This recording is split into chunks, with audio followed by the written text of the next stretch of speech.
I'm Beth, and these are my memories. To the complex and precious people who appear in them, thank you. I forgive you, and I'm sorry. You shaped me, and I carry you still. In remembering, I've come to see us all more clearly, not as villains or saints, but as humans doing the best we knew how. I must have forgotten. Until now.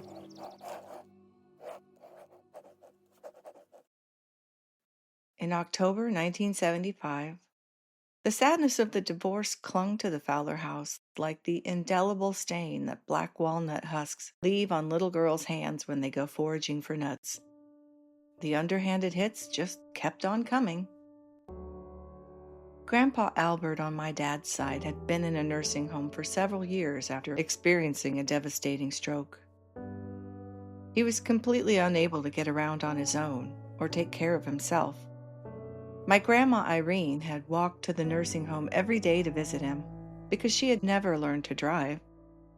But Grandma walked wherever she needed to go, and if she couldn't walk there, she took the city bus.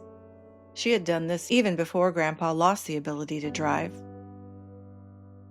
She didn't cry easily, but her devotion was loud in its fortitude. Like a mailman, in rain or sleet or snow or dark of night, she committed to that long walk to sit with him and let him know he was loved. Okay, she didn't really walk there at night, but you get the idea. This was, aside from my dad's sister and her husband, the only true love and marriage that I ever saw in my family. Grandma and Grandpa had been married in 1939 and had been together for 36 years when he died in 1975.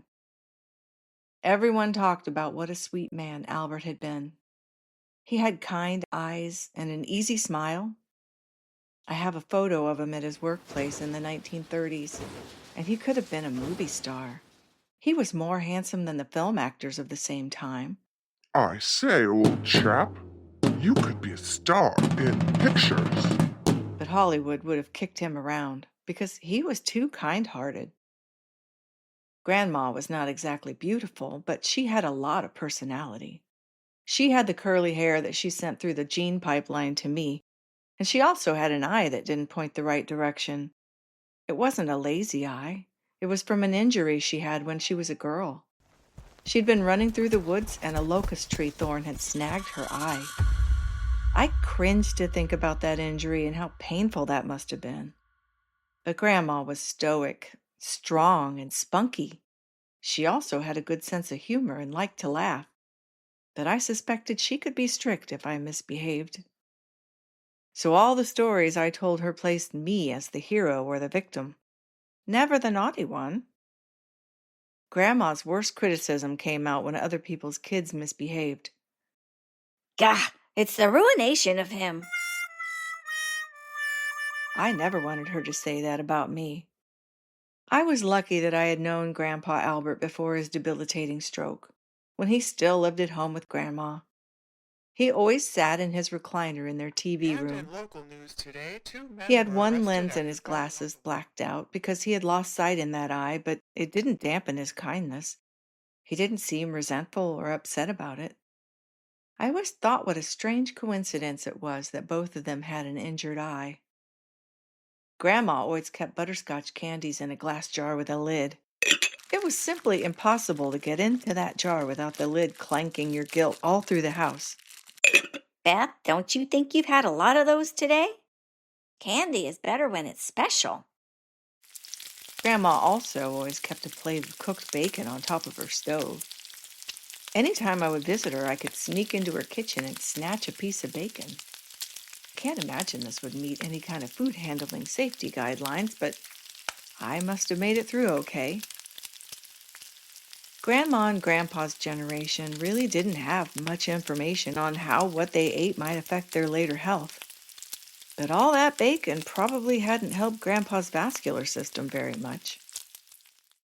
So we had known Grandpa was not in good shape, and we had sometimes visited him in the nursing home. To be honest, I was so uncomfortable there.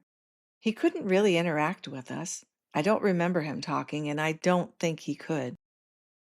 But when a little kid sees someone they love suddenly in a dire health scenario, coping can mean they compartmentalize it. That wasn't my grandpa. That man in the bed is someone I don't know. He was always clean shaven because Grandma would use the electric razor on his face when she went there every day. But he might as well have been carved from stone. Grandpa was trapped in there. He was silent, still, unreachable.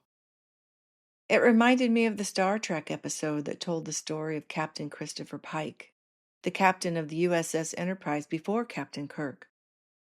They went to a planet where the elderly Captain Pike was disabled and in a wheelchair, only to communicate through a light on his chest that sounded a tone.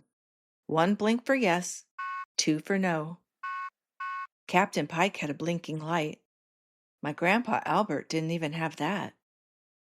And to Grandpa, that must have been awful. First, the kids didn't want to go because it felt weird and scary. Then, when we did, we were shy and intimidated by him. He used to hold us on his lap, and now we didn't even volunteer to touch his hand. That's the second loss. First was his independence. The second was his relational identity, his reference point as a beloved elder to all the littles. His grandkids had become scared of him for nothing he had been able to control. It took years to understand how hurtful that must have been. So there in the third week of October 1975, I was home alone in the Fowler house when the phone rang. It was my dad, and I could hear the sadness in his voice. Beth, it's Dad. Grandpa died today. You need to tell your mom. News like that seems surreal when you're too little to fully process it. And when your year has already been so full of terrible news. I heard him say it. I knew he meant his dad. But now what was I supposed to do with this information? Mom would be home soon. I held it like a secret, like a heavy stone in my pocket, just waiting for Mom to come home and tell me what this really meant. The funeral was not the first one I had attended. I had been to my great-grandpa Nelson's funeral when I was much smaller, but I hadn't spent that much time with Grandpa Nelson, and so this was the first time I started to grasp that my Grandpa Albert was really gone now. Seeing my grandpa now in his casket made it more real. He looked peaceful and still had the kind expression on his face that I had always remembered him with. This wasn't the stone-carved figure from the nursing home. This was my grandpa just resting. When I went up to say my goodbye, I touched his face. But he was cold. His skin wasn't soft and crepey like old people's skin becomes. That kind of softness that feels like your hand is floating through warm water. This chill was confirmation that Grandpa was really gone. He wasn't in there anymore. He was free from that broken body that had failed him. And I was sad, but I was also glad he wasn't trapped in there anymore. Because I hated to be stuck in places I couldn't get out of. The next week, we tried to escape the sadness and lean into the ritual of Halloween. Costumes, candy, and distraction. Some cities schedule trick-or-treating now, but trick-or-treating used to always take place on Halloween. That year, it happened to fall on a Friday. No school the next day. Almost a bonus holiday because we could roll right into the weekend with piles of candy at our fingertips. Although I didn't know it then. It was my last Halloween in Fowler. I couldn't round up any school friends to go trick-or-treating with, and Judith wouldn't let me go with her. I wasn't cool. Her friends weren't really cool either, but at least they were trying.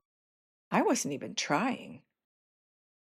I was supposed to walk with my little brother Tommy, just around our neighborhood. But after plodding up and down a few streets in his plastic mask with the elastic band on the back, he got tired and wanted to go home and eat his candy.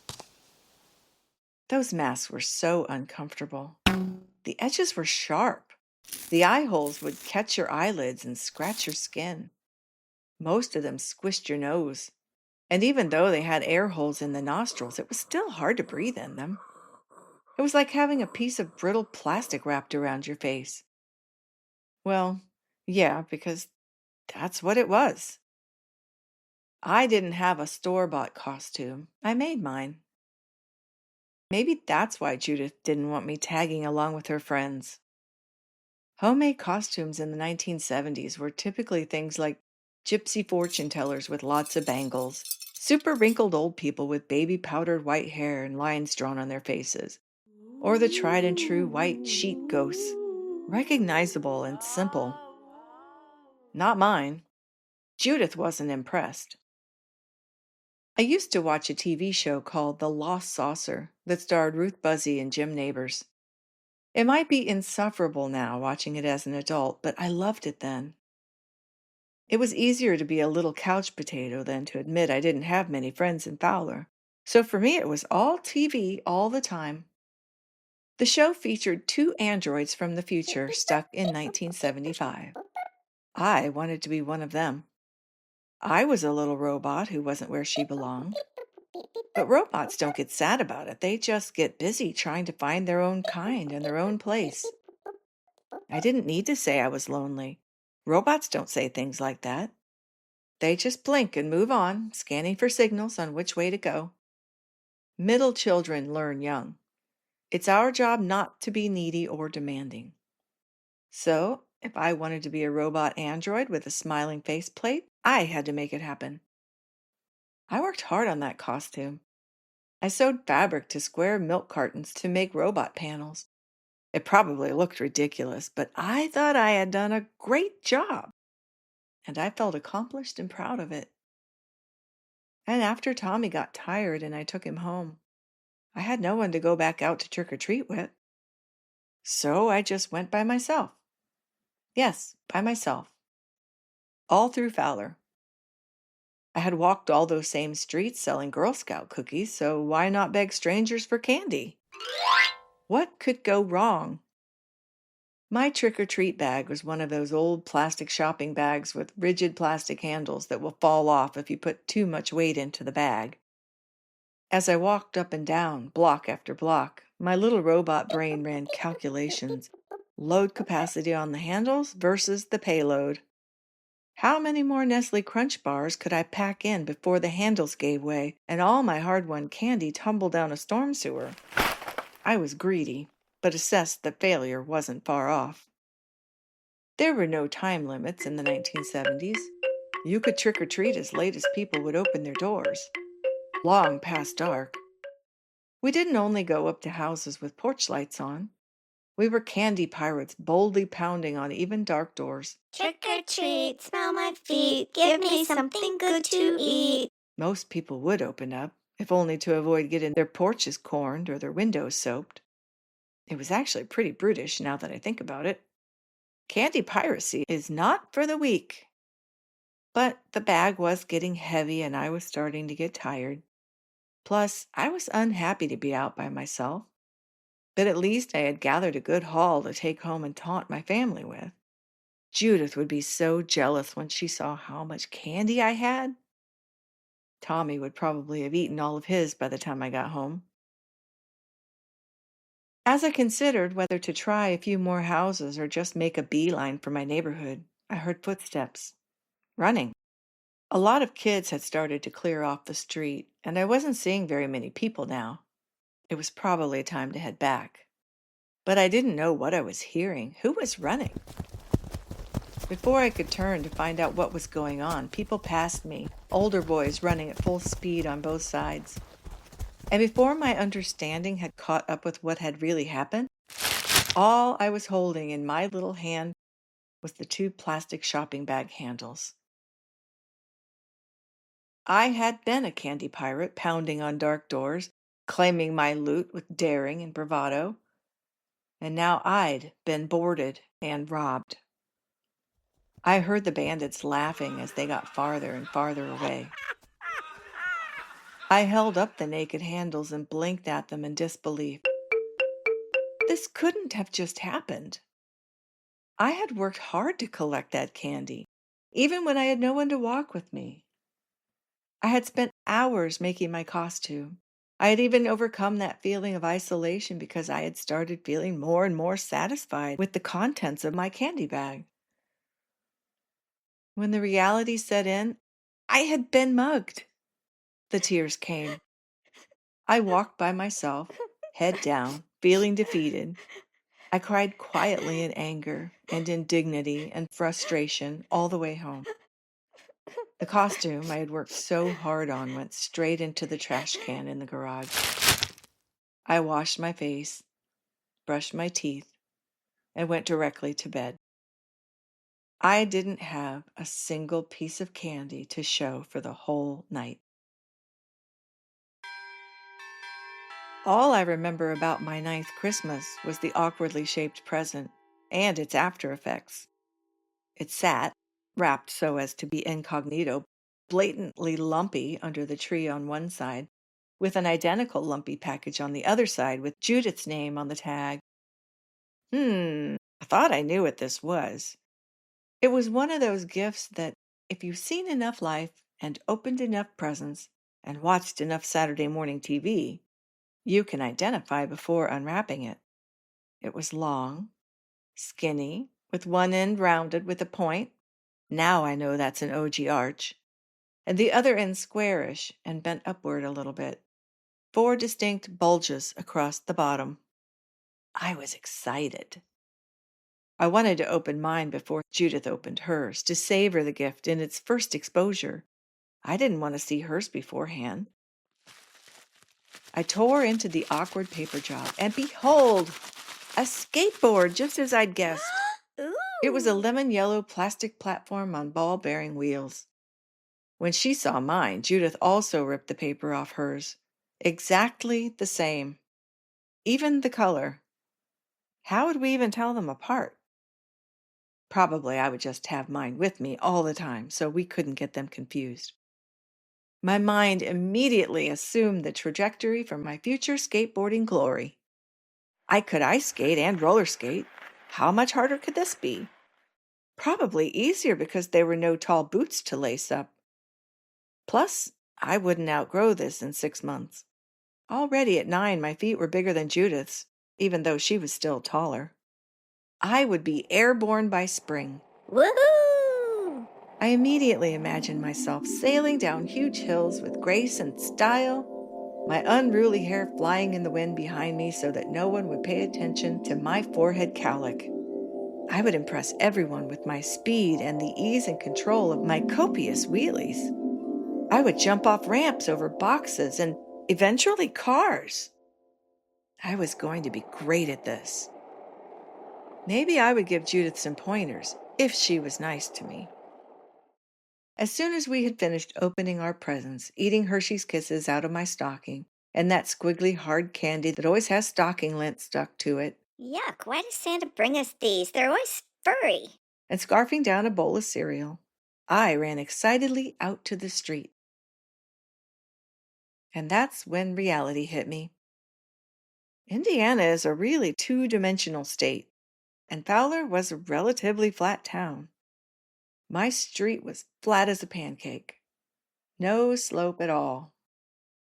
The skateboarding business was already not starting out as I had imagined. And this might be a good time to mention that I am not, and never was, athletically skilled. Skateboarding is, for all intents and purposes, athletic. Athletes are strong, graceful, and confident in their skills. I was none of these things. Delusional, maybe, but not truly confident. Standing on the board and kicking off against the road was fun until I got tired. It took near constant footwork to keep me moving. Although the road was flat, I would have sworn every direction was uphill. And there were bits of gravel in the road that jammed up the wheels. Then I'd have to sit on the side of the road and try to fiddle the tiny, almost sand grains out of the ball bearings. As if that wasn't enough. Sometimes over the course of that winter, there was snow on the ground. That was a no-go. So when we found a good place to ride our boards, with a hill to cut down on the side running effort, we would make that a destination.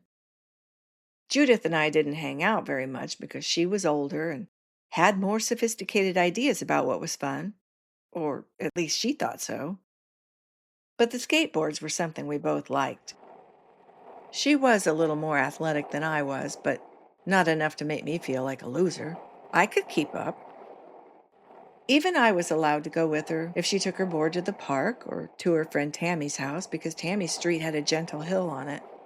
It took a lot of work to get there, but once we arrived, it was fun to just stand and ride. One time I went to this street by myself to ride the hill.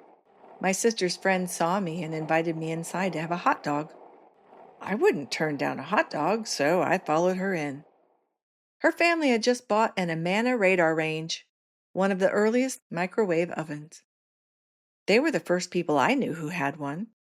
They were richer than we were.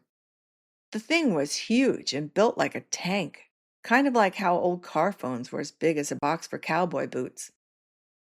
She put the hot dog on a plate and covered it with a napkin, then closed the thick, clunky door. She pushed some buttons and the mystery machine powered up like a jet engine. In less than a minute, she pulled out the plate, and my dog was hot. What sorcery was this? The plate wasn't hot at all. She gave me a bun. I asked for ketchup, then gobbled it down, thanked her, and went back out to the hill. She didn't mind me leaving. She really just wanted to show off the microwave. Maybe the hot dog was all she knew how to make in it. I gradually got better at skateboarding, until I tried to learn tricks. I don't remember if Judith ever was able to do any tricks, but one day I saw a group of boys doing wheelies.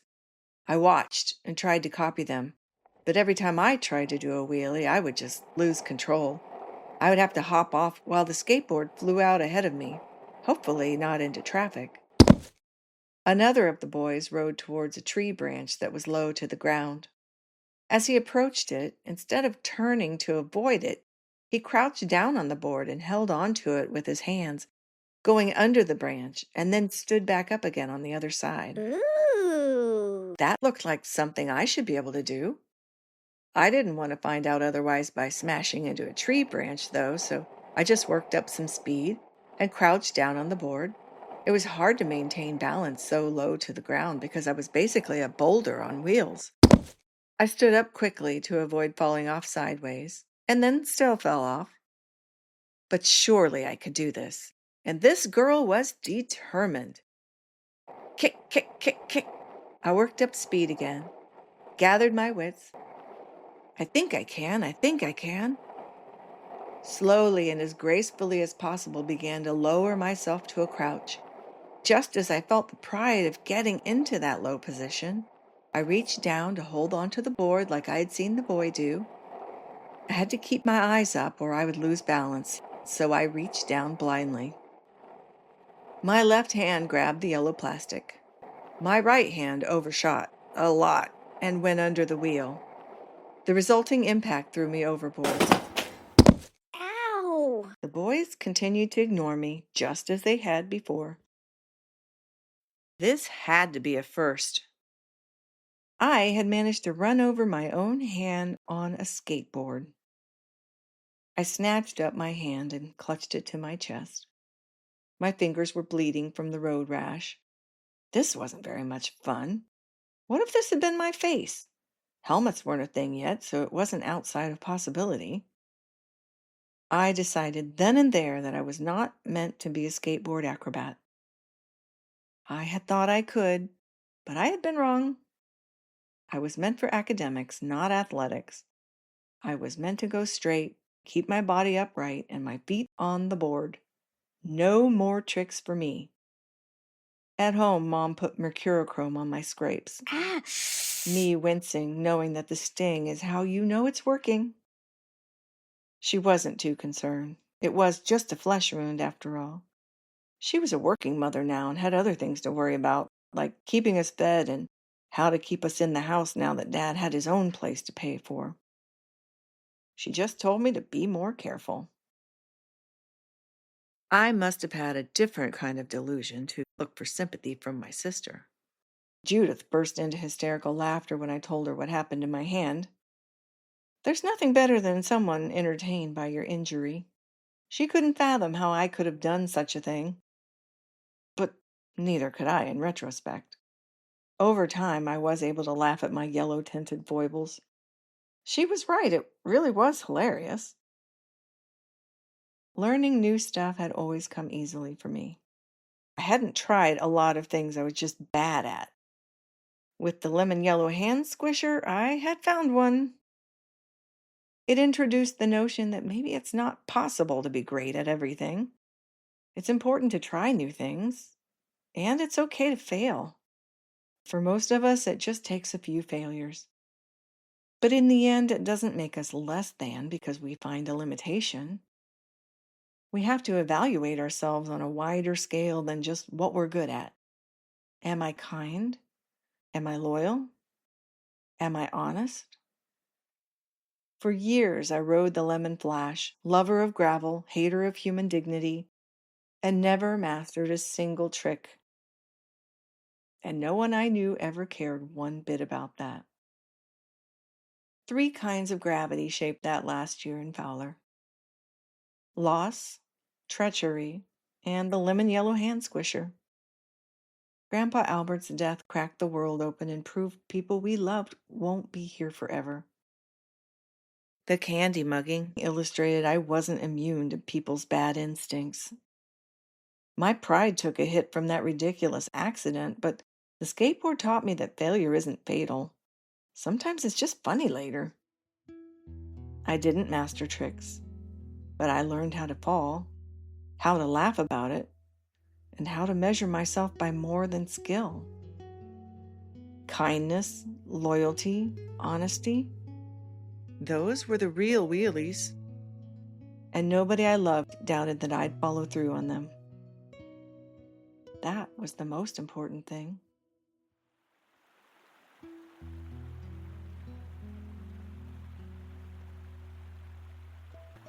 Thank you for listening.